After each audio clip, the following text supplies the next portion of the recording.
5K runner. Bibilangin ko nga, 1, 2, 3, 4, 500.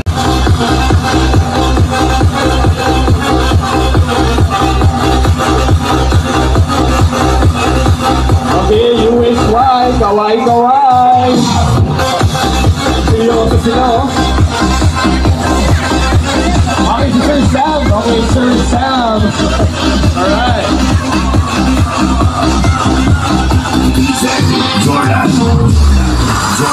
Balat na balat yung katawan. Buhay na buhay yung dugo. Hindi naman ba nakaka-effective na mas mapapagod ka agad? Akala mo lang mapapagod kayo, pero once na naging yung momentum mo, nag-workout ka, dire-diretso. Ayun. Kaya natin ginagawa yung warm-up, in-prepare natin yung katawan.